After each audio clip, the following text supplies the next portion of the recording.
Delta weatherman வானிலை ஊடக நேயர்களுக்கு மாலை வணக்கம். இதுவரைக்கும் டெல்டா வெதர்மேன் வானிலை ஊடகத்தை சப்ஸ்கிரைப் செய்து கொள்ளாதவர்கள் சப்ஸ்கிரைப் செய்து கொள்ளவும். இன்றைய காணொலியில செப்டம்பர் மாதம் தமிழகத்துல வானிலை எவ்வாறு இருக்கும், அதே போல வடகிழக்கு பருவமழைக்கான விவசாயிகளுக்கான தகவலை தான் இன்றைய காணொலியில பார்க்க இருக்கோம். செப்டம்பர் மாதத்தை பொறுத்த வரைக்கும் இயல்பான அளவுல மழைப்பொழிவு இருக்கும் அப்படின்னு நம்ம எதிர்பார்க்கலாம். அதே போல வெப்பநிலை குறிப்பாக பகல் நேர வெப்பநிலை முதல் அரை பகுதியில் இயல்புக்கு அதிகமாக இருக்கும் அப்படின்னு எதிர்பார்க்கப்படுது. அதாவது செப்டம்பர் முதல் 2 வாரங்கள், செப்டம்பர் 1ஆம் தேதி முதல் 15ஆம் தேதி வரையிலான காலகட்டத்தில் தமிழகத்தில் பகல் நேரத்தில் தெளிவான வானத்துடன் வெப்பமான நாட்கள் பெரும்பாலான நாட்கள் இருக்கும். அதே போல பகல் நேர வெப்பநிலை இயல்பை விட 1 முதல் 2 டிகிரி செல்சியஸ் அளவிற்கு அதிகரித்து காணப்படுவதற்கான வாய்ப்புகள் இருக்கு. அடுத்தபடியா மழைப்பொழிவு எப்படி இருக்கும் அப்படின்னு பார்த்தீங்கன்னா, நமக்கு தென்மேற்கு பருவமழை கடந்த சில நாட்களாக கேரளா கர்நாடகாவில் பதிவாகிட்டு இருக்கு. இந்த தென்மேற்கு பருவமழை செப்டம்பர் மாதத்தின் முதல்ல ஒரு 1ஆம் தேதி முதல் 18ஆம் தேதி வரையிலான காலகட்டத்தில் இயல்பை விட குறைந்து தொய்வு நிலையை அடையும் என எதிர்பார்க்கப்படுது. அப்போ தென்மேற்கு பருவமழை தொய்வு நிலையை அடைந்தாலே நமக்கு பார்த்தீங்கன்னா பகல் நேர வெப்பநிலை அதிகரிப்பது இயல்பான ஒன்று. அதே சமயத்தில் மழைக்கான வாய்ப்புகளும் இருக்கும். ஆனால் சாதகமான கடல் சார்ந்த அலைவுகள் அமையாததன் காரணமாக ஒரு பரவலான மழைக்கோ அல்லது குறிப்பிடும் அளவிற்கு மழைப்பொழிவுக்கோ வாய்ப்புகள் இல்லை. ஆனால் செப்டம்பர் முதல் வாரத்தில் குறிப்பாக 1ஆம் தேதி முதல் 8ஆம் தேதி வரையிலான காலகட்டத்தில் ஆங்காங்கே மாலை இரவு நேரங்களில் இடியுடன் கூடிய மழை எதிர்பார்க்கலாம்.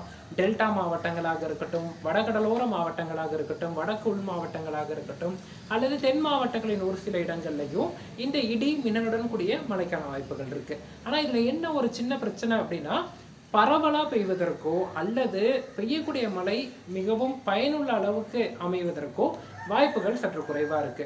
மாவட்டத்தின் ஒரு சில இடங்கள்ல மட்டுமே இந்த இடிமழை காணப்படும். ஆனா பெய்யக்கூடிய இடத்துல நின்று நல்ல மழை பொழிவாக ஒரு 30 நிமிடங்களுக்கு பெய்யும் என எதிர்பார்க்கலாம். இது போன்ற ஒரு வானிலை அமைப்பு தான் செப்டம்பர் முதல் 2 வாரங்கள்.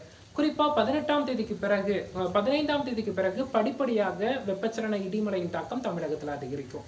ஒரு 18, 19ஆம் தேதி வரைக்கும் ஒரு 4 நாட்களுக்கு பரவலான வெப்பச்சலன இடிமலையை கொடுத்து பிறகு தென்மேற்கு பருவமழை கேரளா கர்நாடகா தமிழகத்தின் மேற்கு தொடர்ச்சி மலையோர மாவட்டங்கள்ல தீவிரமடைவதற்கான சாதக சூழல் உருவாகும்னு எதிர்பார்க்கப்படுது.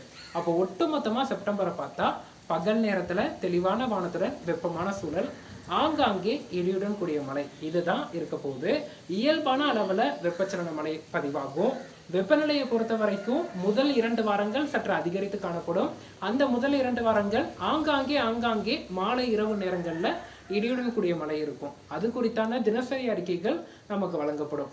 2வது அரை பகுதியில தென்மேற்கு பருவமழை தீவிரமடையும், வெப்பத்தின் தாக்கம் சற்று குறையும்.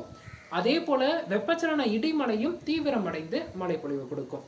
குறிப்பாக செப்டம்பர் 15 முதல் 20க்கு இடைப்பட்ட நாட்கள்ல தமிழகத்தின் பெரும்பாலான மாவட்டங்கள்ல பரவலாக இடியுடன் கூடிய மழைக்கான வாய்ப்புகள் இருக்கு. இதுதான் செப்டம்பர் மாத வானிலை முன்னறிவிப்பு. இப்போ விவசாயிகள் இதற்கு தகுந்தாற் போல என்ன மாதிரியான திட்டமிடணும் அப்படின்னு பார்த்தீங்கன்னா, அறுவடை விவசாயிகள், கோடை குறுவை அறுவடை செய்யக்கூடிய விவசாயிகள் அனைத்து மாவட்டங்கள்லையும் அறுவடை பணிகளை தாராளமாக மேற்கொள்ளலாம். ஆனால் அறுவடை செய்யும் தானியங்களை மழைச்சாரல் படாதவாறு பத்திரப்படுத்துவது மிகவும் அவசியம். குறிப்பா பார்த்தோம்னா நமக்கு பகல் நேரத்துல மழை இல்லை. அதே சமயத்துல பகல்ல இருக்கக்கூடிய அதீத வெப்பத்தினால திடீரென கடல் காற்று உள்நுழைந்து மழை மேகங்கள் உருவாகி மாலை இரவு நேரத்துல இடியுடன் கூடிய மழை வருவதற்கான வாய்ப்புகள் அப்படிங்கிறது தவிர்க்க முடியாது. அதன் காரணமா அறுவடை செய்யும் தானியங்களை பத்திரப்படுத்துவது மிகவும் அவசியம். பிற வேளாண்மை பணிகளை பொறுத்த வரைக்கும் பூச்சி கட்டுப்பாடு, களை கட்டுப்பாடு, உரமிடுதல் போன்ற பணிகளை தாராளமாக செப்டம்பர் முதல் 2 வாரங்கள் பகல் நேரத்தில் மேற்கொள்ளலாம். எந்தவித இடையூறும் தடையும் இருக்காது.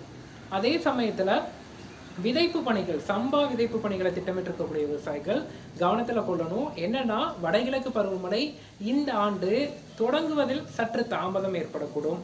அதே போல தீவிரமடைவதும் நவம்பர் டிசம்பர் மாதங்கள்ல தான் தீவிரமடையும் அப்படின்னு எதிர்பார்க்கப்படுது. கடந்த சில ஆண்டுகளாகவே தொடர்ச்சியான, அதாவது நீடித்த பருவமழை ஜனவரி மாதத்துல என்பது இயல்பாக மாறி இருக்கு.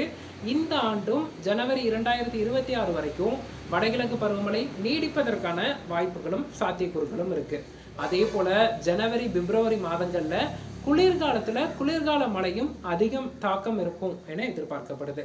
அதற்கு தகுந்தாற் போல சம்பா விதைப்பு பணிகளை விவசாயிகள் திட்டமிடுவது அவசியம். குறிப்பாக பார்த்தோம்னா ஏடிடி 51, அதே போல நமக்கு வந்து சிஆர் சப்பா 1009, சிஆர் 1009 போன்ற ரக நீண்டகால ரக நெல்களை தேர்ந்தெடுப்பது மிகவும் சாத்தியமாக பார்க்கப்படுது. இதில் ஏடிடி 51, சிஆர் சப்பா 1009 செல்பவர்கள் தலைச்சத்தை, அதாவது யூரியாவை வெகுவாக குறைத்து கொள்வது நல்லது. ஏன்னா நமக்கு பருவமழையின் முந்தைய பகுதியில் மழைப்பொழிவு சற்று குறைவாக இருக்கும் அப்படின்னு நம்ம குறிப்பிட்டிருக்கோம். அப்போ பருவமழை தொடங்குவதும் தாமதம் என்பதன் காரணமா பயிரின் வளர்ச்சி என்பது சற்று தொய்வு நிலையில இருக்கலாம். அந்த சமயத்துல நீங்க அதிகப்படியான தலைச்சத்தை யூரியாவை கொடுக்கும் பட்சத்துல மழைப்பொழிவு பருவமழை பிந்திய நாட்கள்ல பெய்யும் போது அதிகமாக வளர்வதற்கும் அதன் காரணமாக குளிர்கால மழையின் போது சாய்வதற்கும் வாய்ப்புகள் இருக்கு. அதே போல பெரும்பாலான விவசாயிகள் குறிப்பிடுவது என்னன்னா, மிஷின் நடவு செய்யும் போது நடவு முறை மிகவும் நேர்த்தியா இருக்கு, அதிகப்படியான தூர் வெடிக்குது, அதன் காரணமா சாயும் தன்மை அப்படிங்கிறது குறையுது அப்படின்னு சொல்லியிருக்காங்க. அதனால மிஷின் நடவு செய்ய முடிந்தவர்கள் மிஷின் நடவுக்கு செல்வது நல்லது. அதே போல நமக்கு வந்து தாளடி விவசாயிகள் திட்டமிடக்கூடிய விவசாயிகளுக்கான அறிக்கை தனியாக வழங்கப்படும். இருந்த போதிலும் தாளடி விவசாயிகள் மாசி மாதத்தில் அறுவடை வருவது போல திட்டமிட்டுக் கொள்ளுங்க. மேட்டூர் அணை தற்போது வரைக்கும் முழு கொள்ளளவில் தான் இருக்கு. அக்டோபர் மாதமும் தென்மேற்கு பருவமழை தீவிரமடைந்து மீண்டும் முழு கொள்ளளவை எட்டும். அதன் காரணமா மேட்டூர் அணை திறப்பு என்பது நமக்கு வந்து மார்ச் மாதம் வரைக்குமே இருப்பதற்கான சாத்தியக்கூறுகள் இருக்கு. அதே போல மழைப்பொழிவும் குளிர்காலத்துல ஜனவரி பிப்ரவரி மாதங்கள் வரைக்கும் நீடித்து பெய்யும் என்பதால் தாளடி விவசாயிகள் மாசி மாதத்தில் அறுவடை வருவது போல திட்டமிட்டு கொண்டால் உங்களுக்கு அறுவடை சமயத்துல மழை பதிவானாலும் அதன் தாக்கம் பாதிப்பு என்பது குறைவாக இருக்கும் அப்படின்னு நம்ம எதிர்பார்க்கலாம். இதுதான் சம்பா விவசாயிகளுக்கான முக்கியமான தகவல். வடகிழக்கு பருவமழை எப்போது தொடங்கும், எத்தனை சுற்றுகளாக மழை பதிவாகும், எந்தெந்த மாவட்டங்கள்ல மழையின் தாக்கம் எப்படி இருக்கும், எங்கெல்லாம் அதீத கனமழை, எங்கெல்லாம் புயல் பாதிப்பு இருக்கு, புயலின் தாக்க தன்மை எப்படி இருக்கும் என்பது குறித்தெல்லாம் வடகிழக்கு பருவமழையின் முதற்கட்ட விரிவான அறிக்கையில மிக விரைவில் பார்ப்போம். நன்றி.